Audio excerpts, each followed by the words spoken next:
একজন পীর সাহেব একজন শেখুল হাদিসের বিরুদ্ধে আপনি একটা ছবি বানাইছেন না? কাকে বড় করতে গিয়ে আপনি ফেসে যাচ্ছেন? কাকে বড় করতে গিয়ে, কার দালালি করতে গিয়ে আপনি আল্লাহর আদালতের ভয়ঙ্কর আসামি হয়ে যাচ্ছেন? ফিকির করা দরকার। তুমি যে একজন ব্যক্তির উপরে তার ব্যক্তি চরিত্র নিয়ে তাকে ল্যাংটা করে ছাড়ছো, তোমাকে হাসরের ময়দানে ল্যাংটা করে ছাড়বে আল্লাহ। এমন এমন শব্দ এখন ব্যবহার করে আমাদের আঙ্গিনার ছেলেরা, এদেশের নাস্তিকেরাও এই জাতীয় নোংরা শব্দ ব্যবহার করে না। এখান থেকে ফিরে না আসলে টুপি আর দাড়িয়ার এই বড় বড় জুব্বার পাগড়ি দিয়ে দেশের মানুষ আমাদেরকে সম্মান করবে না। ওই জায়গা থেকে ফিরে আসতে হবে। লা তালুমনি আও ফালুমনি ইন্নামা কুলতু মা কুলতু আবি আমরুন জালাল। ছোট ভাইয়েরা, আমাকে বকা দিও না। আমি কথাগুলি বলেছি, আমার অন্তরের উপরে হিমালয় চেপে আছে। কোথা থেকে কোথায় যাইতেছি আমরা? এদেশের মানুষ তো একটা সময় এমন ছিল, নতুন কোন খাবার আলেমের মুখে দেওয়া ছাড়া নিজে খায় নাই। সেই জাতির কি ওই ভাষা হতে পারে যেগুলি ফেসবুকে আসে?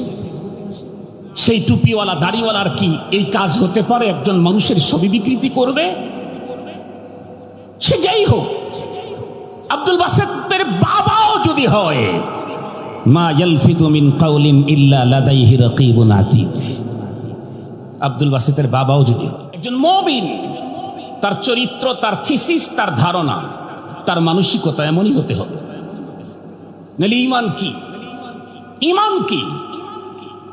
ঈমান তোমরা পড়েছি, আমানতু বিল্লাহি কামা হুয়া বিআসমাইহি ওয়া সিফাতিহি ওয়া কাবিলতু জামিআ আহকামিহি ওয়া আরকানিহি। জামিআ আহকামিহি ওয়া আরকানিহি। শুধুই নামাজ, শুধুই রোজা, শুধুই হজ, শুধুই পাগড়ি, এটা দিয়া ইসলাম? তুমি যে একজন ব্যক্তির উপরে তার ব্যক্তি চরিত্র নিয়ে তাকে ল্যাংটা করে ছাড়ছো, তোমাকে হাসরের ময়দানে ল্যাংটা করে ছাড়বে আল্লাহ। চরিত্র ছাড়তে হবে। আমি খায়রুকুম মান তাআল্লামাল কুরআন ওয়া আল্লামা, কিন্তু আরেকজনের চরিত্র নিয়ে ল্যাংটা করে ছাড়ি। কে অপশন, এ অধিকার কে দিয়েছে তোমাকে? কে দিয়েছে? একজনের অপকর্মের উপরে অবশ্যই কথা বলার পারমিশন আছে শরীয়তে। কারো বদগীবত বলতে, তার কিছু খারাপ কাজের আলোচনা করবার অপশন আছে, কিন্তু কখন? যেই খারাপ কাজের দ্বারায় জাতি আক্রান্ত হয়। আর আমি বলার দ্বারায় জাতি যদি এখান থেকে সেফ থাকার সম্ভাবনা থাকে, তখন তার ওই কাজের উপরে আমাকে তাদের সামনে কথা বলার অনুমতি আছে। একজন ব্যক্তিকে ল্যাংটা করার এই ভয়ঙ্কর সংস্কৃতি কোথায় পেল দেশের মানুষ? টুপি থাকলেই পরে জান্নাত হবে না। টুপি থাকলেই জান্নাত হয়ে যায়? বড় বড় দাড়ি থাকলেই হয়ে যায়? কোন এক বড় মানুষের সাথে একদিন নির্বাচনের আগে আমার এক জায়গায় দেখা, আইয়ুবী সাহেবও আছে, রাত্রি 3:30 সম্ভবত বাজে। উনি বললেন, মৌলানা, আমাকে নিয়ে মানুষ এত কথা বলে, আমি কি করছি? উনি যেহেতু অনেক বড় মানুষ, আমার সিনিয়র, আমি ওনাকে বললাম, হুজুর, এই প্রশ্নের উত্তরটা আমি আপনার সামনে দেওয়ার যোগ্যতা আমার নাই, কারণ আপনি সিনিয়র, আমি জুনিয়র। তবে একটা কথা বলি, আপনি যে দল করেন তার চাই আপনার ওই দলের তো মেন আছে, একজন সভাপতি, একজন সেক্রেটারি, তাদের ব্যাপারে তো কোনো আলোচনা হয় না, আপনারটা কেন হয়? এটা চিন্তা করলেই তো আপনি ওখান থেকে বের হয়ে আসতে পারেন। উনি তখন মুস্কি হেসে আমাকে বললেন, না, আমি তো বেশি কিছু বলি নাই, আমি তো শুধু 2টা কথা বলছিলাম, একটা হলো এই পরিবেশে আর একটা ওই পরিবেশে। এই 2টা কথাই সারা জীবন আমি ওলামায়ে কেরামের সাথে থাকলাম, কওমীদের সাথে থাকলাম, এই করলাম সেই করলাম, জীবনের ঝুঁকি নিলাম, এই করলাম ওই করলাম, মাত্র 2টা জায়গায় 2টা কথা বলছি। আমি তখন মুচকি হাসি দিয়ে বললাম, হুজুর, আপনি 2টা কথাকে অল্প মনে করলেন, আপনার অতীতের ইতিহাসের চাইতে হাসিনার ইতিহাস আরো অনেক উন্নত। কারণ হাসিনার বাপ বাংলাদেশের স্বাধীনতার স্থপতি, এরপরে টোটাল লাইফ রাজনীতি করেছে, 17 বছর পর্যন্ত একচ্ছত্র মালিকানা প্রতিষ্ঠা করতে সক্ষম হয়েছে। তার তো সব শেষ হলো এক কথা দিয়ে, সেখানে আপনার ডাবল হয়েছে। আমি কি বললাম? তার তো সব শেষ হয়েছে কয়টা দিয়া? একটা দিয়ে। সেখানে আপনি বলতেছেন কয়টা জায়গায় স্লিপ হয়েছে? 2 জায়গায়। তাইলে তো হুজুর যা হয়েছে কম হয়েছে। মুসকে হাসিতে বলে মরনা জাযাকাল্লাহ। আমি আমার ভাইদেরকে বলতে চাই, ইদানিং সময় আপনি একটা দল করেন, আর একজন আর একটা দল করে। আব্দুল বাসেত খান বাংলাদেশের কোন রাজনৈতিক দলের সক্রিয় নেতাও না, কর্মীও না। সোয়ালে মুকাদ্দারের জব দিলাম যাতে কেউ বলে না পারে উনি অমকের দালাল। সোয়ালে মুকাদ্দারের জব দিলাম, আল্লাহকে হাজের নাজের যাই না। মহানবীজির সিরতের এই কনফারেন্সে এই কথাগুলি আমার রেকর্ড হচ্ছে, পরে এগুলো আমার সামনে পেশ করা হবে, আপনাদেরটাও পেশ করা হবে। লিখছেন না? সেদিকে যেতে চাই না, ওটা একটা প্রাসঙ্গিক কথা ছিল। মূল কথা হলো আল্লাহ তাআলা নবীদের নবীকে দিয়ে যে কাজ করাইছেন সেই কাজটাকে ছোট ভাবার কোনো সুযোগ শরীয়তে, আর একটু জোরে বলবেন না? সঙ্গত কারণে আমার দেশের কেউ যদি সচিবালয়ে চাকরি করে, আর যদি ওইখানে চাকরি করার কারণে হারাম খেতে হয়, উনি কয়েক লক্ষ টাকা মাসে কামায়। আমি মসজিদের খাদিম, আমি 10,000 টাকা পাই, কিন্তু হালাল যদি হয় তাহলে ওই কয়েক লক্ষ টাকাওয়ালার ওই ইনকামকে তাকাবার সুযোগ কোনো মুমিনের নাই। কারণ ওর চাইতে আমারটা অনেক উন্নত।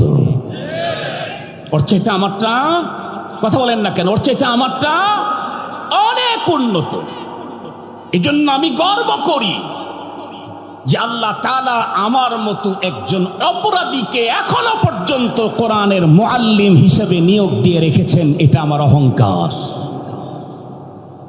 ইদানিংকালে আমাদের দেশের কিছু ছেলে পেলে নতুন, তারা কেউ কেউ আবার ফেসবুকে লেখে, কওমি মাদ্রাসায় পড়ে ভুল করেছি। এত পরে বুঝলা কেন? আগে বুঝলেই তো ভালো ছিল। আমি কওমি মাদ্রাসা পড়ে ভুল করি নাই, আমি এত বেশি জিতেছি দুনিয়ার কেউ যা জিততে পারে নাই কওমি মাদ্রাসা পড়ে। এই জন্য আসেন, আমরা যে কাজগুলি করি, শ্রমিকেরা যে কাজগুলি করে, হারাম যদি সেখানে দায়িত্ব যদি সেখানে নষ্ট না হয়, তাহলে আমার এটা 1 টাকাও ওর হারাম 1000 মিলিয়ন ডলারের চাইতে আমার কাছে দামি। আমরা প্রত্যেকেই জানি হযরতে মূসা আলাইহিস সালাম কে যেন আক্রমণ করেছিল, কথা বলেন না কেন? ফেরাউন কি করতে চেয়েছিল? মারতে চেয়েছিল। ওই যে একজন দৌড়ে এসে বলল, আতাকতুলুনা রাজুলান আন ইয়াকুলা রাব্বি আল্লাহ। এক পর্যায়ে উনি দেশ থেকে চলে আসলেন। আস্তে আস্তে হযরতে শুআয়ব আলাইহিস সালামের দেশে ঢুকে পড়লেন। ইতিহাস আমাদের প্রত্যেকের জানা। এসেই দেখলেন একটা কূপের পাশে অনেক মানুষ তাদের বিভিন্ন জানোয়ারকে পানি পান করাচ্ছে, কিন্তু 2 জন মহিলা ফাঁকে খুব বেশি লজ্জাবতী অবস্থায় দাঁড়িয়ে আছে। মূসা আলাইহিস সালাম আস্তে আস্তে তার কাছে গেলেন, জিজ্ঞেস করলেন তাদেরকে। তারা বলল যে আমাদের ভাই নাই, আমরা এখানে আমাদের এই জানোয়ারগুলোকে পানি পান করাবো, ওই লোকদের ভিড় শেষ হলে তারপরে। সংক্ষিপ্ত কথা, হযরতে মূসা আলাইহিস সালাম চিন্তা করলেন এদেরকে আমি একটু হেল্প করতে পারি। তো উনি পাশে আর একটা ছিল যেটার উপরে অনেক বড় ভারী পাথর চাপা দেওয়া ছিল। মূসা আলাইহিস সালাম তখন চিন্তা করলেন এইখানে এত লম্বা টাইম পাস করার কোনো দরকার নাই, আমি এখানে এদেরকে কাজটা উপকারটা করে দেই। উনি একাই পাথরটা সরায় এদের সব জানোয়ারগুলোকে পানি পান করায় দিলেন, ওরা চলে গেল। বাসায় যাওয়ার পরে বাবাই জিজ্ঞাসা করছে, পয়গম্বর তো তোমরা অন্য দিনের তুলনায় আজকে আগে আসলে কেন? তারা উত্তর করলো যে এক ভাই আমাদেরকে হেল্প করেছে। কেমনে কেমনে? বলে এমনে এমনে। এই কথা বলেই বলতেছে যে আব্বু আমাদের তো কাজের লোক দরকার, আপনি তো কাজের লোকই নেবেন। আর কাজের লোক কাজের জন্য ফিট হওয়ার জন্য 2টা গুণ থাকতে হয়। একটা হলো কাজের যোগ্যতা থাকতে হয়, আর একটা হলো আমানতদারিতে থাকতে হয়। খুব বেশি যোগ্য কিন্তু খেয়ানত করে, পরে নেওয়া যাবে না। খুব পীরসাপ কিন্তু কাজ বোঝে না, ওরেও নেওয়া যাবে না। কথা কি বুঝাতে পারছি? একেবারে জামানার আব্দুল কাদের জেলানি, কিন্তু কাজ বোঝে না, ওরে দিয়ে আপনি জিকিরের কাজে লাগাইতে পারেন, কিন্তু অন্য কাজ চলবে না। কয়টা লাগবে? কথা বলেন না কেন? 2টা। একটা হলো ওই কাজের যোগ্যতা লাগবে, 2 নম্বরে কি লাগবে? আমানতদারি লাগবে। কাজেও যোগ্য, আমানতদারি, তাকে নেন, 100% সফলতা আসবে। ওই যে কাজের জন্য এদের লোক নেওয়ার জন্য একজন বাবার কাছে যে এই কথাটা বলেছিলেন, এটা কোরআন শরীফের মধ্যে আল্লাহ তাআলা বয়ান করেছেন। এইখানে কয়েকটা গুরুত্বপূর্ণ জিনিস, তার মধ্যে প্রথম যে জিনিসটা আমাকে বলার জন্য মূলত বলা হয়েছে সেটা হলো আমাদের দেশে শ্রমিকের হক নষ্ট করা হয়। শ্রমিকের পক্ষে কথা বলার জন্য অনেক আছে, কিন্তু সত্য কথা বলতে হবে, আমার দেশে শুধু শ্রমিকের হকই নষ্ট হয় না, মালিকের হকও নষ্ট করা হয়। আমাদের দেশের ম্যাক্সিমাম বক্তারা শুধু ওয়াজ করে বাবার হক, বাবার হক, মার হক, বাবার হক। আমি একটু উল্টা ওয়াজ করি। আমার ওয়াজ বেশি হলো সন্তানের হক, সন্তানের হক, সন্তানের হক। এই ওয়াজটা আমার বেশি। কেন? বাবা সন্তানের কাছে তার বুখারী শরীফের হাদিসের মধ্যে আসছে, রাসূল করিম সাল্লাল্লাহু আলাইহি ওয়াসাল্লাম ইরশাদ করেছেন, ও হাদিসটা আমি কিছু অংশ খুতবার ভিতরে পড়েছি, পরপারে আল্লাহ নিজে হাসরের মাঠে কিছু মানুষের বিপক্ষে অবস্থান নেবেন। আপনারা বলেন তো দেখি, আল্লাহর আদালতে আল্লাহ নিজেই যদি কোনো মানুষের বিপক্ষে অবস্থান নেন, তাকে মুক্ত করবার ওই আদালতে আর কে আছে? আর একটু জোরে বলেন আল্লাহু আকবার। কথা বলেন আল্লাহু। ওই আদালতে কেউ, এই দুনিয়াতেও আল্লাহ সমান কেউ নাই। কুল হু আল্লাহু আহাদ আল্লাহুস সামাদ লাম ইয়ালিদ ওয়া লাম ইউলাদ ওয়া লাম ইয়াকুল লাহু কুফুয়ান আহাদ। দুনিয়াতেও নাই, আখিরাতেও নাই। সেই রব যদি হাসরের মাঠে কোনো মানুষের বিপক্ষে অবস্থান নেয়, তাহলে একে মুক্ত করবার আর কোনো সুযোগ কারো জন্যই। তার ভিতরে একটা হলো ওই মানুষ রজুলুন ইস্তাজারা আজিরা, এক মালিক কিছু শ্রমিক দিয়েছে, একদিনের জন্য, এক সপ্তাহের জন্য, এক মাসের জন্য, কয়েক বছরের জন্য, যেভাবেই হোক।